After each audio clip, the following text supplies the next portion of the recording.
శ్రీ గురుభ్యో నమః. భగవద్భక్తులందరికీ మాఘమాస శుభాకాంక్షలు. ఈరోజు మాఘ బహుళ తదియ శనివారము. ఈరోజు ముందుగా శనీశ్వరుని పూజించి తర్వాత వెంకటేశ్వర స్వామిని గనక అర్చిస్తే తాను స్వయంగా సకల శుభాలు ఇస్తానని వెంకటేశ్వర స్వామి స్వయంగా చెప్పాడు. నీలాంజన సమాభాసం రవిపుత్రం యమాగ్రజం ఛాయా మార్తాండ సంభూతం తం నమామి శనేశ్వరం అంటూ శనేశ్వర స్వామిని కీర్తిస్తే మన యొక్క గ్రహ బాధలు గ్రహపీడలు తొలగిపోయి శుభాలు కలుగుతాయి. వెంకటేశ్వర స్వామిని కలియుగ ప్రత్యక్షమైన వెంకటేశ్వర స్వామిని ఓం నారాయణాయ విద్మహే వెంకటేశాయ ధీమహి తన్నో విష్ణు ప్రచోదయాత్, ఓం మహాదేవ్యై చ విద్మహే విష్ణు పత్ని చ ధీమహి తన్నో లక్ష్మి ప్రచోదయాత్ అంటూ స్మరిస్తే సకల శుభాలు కలుగుతాయి. ఇంకా వీలైతే గోవిందనామాలు పఠిస్తే శ్రీనివాసునికి ఎంతో ఇష్టము.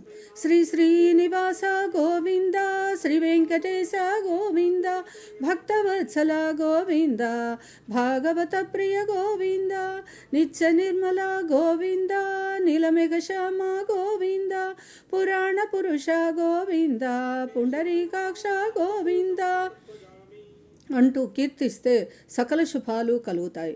ఈరోజు మాఘ పురాణంలో 18వ అధ్యాయంలో ఇంద్రునికి గాడిద ముఖము నుండి విముక్తి కలగడం కేవలం ఈ మాఘమాస వ్రత మహాత్మ్యము మాఘ స్నానము వల్లనే సాధ్యమైంది.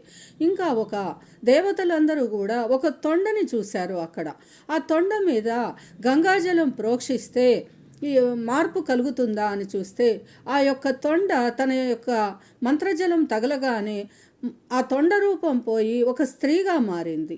ఇలా ఎన్నో అద్భుతాలు ఈ యొక్క మాఘమాస వ్రత మహాత్మ్యము మాఘ స్నానం వలన జరుగుతాయి.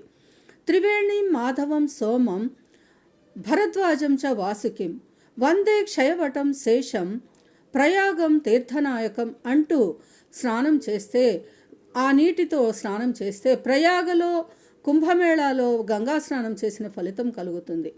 గంగే చ యమునే చైవ గోదావరి సరస్వతి నర్మదే సింధు కావేరి జలేస్మిన్ సన్నిధిం కురు అంటూ స్నానం చేస్తే మనము ఇంటి వద్దనే గంగా స్నాన ఫలితం కలుగుతుంది. దీనివలన మనకు ఎన్నో శుభాలు కలుగుతాయి. మరియు ఈ యొక్క వెంకటేశ్వర వజ్రకవచాన్ని ఎవరైతే చదువుతారో విన్నా శుభాలు కలుగుతాయి.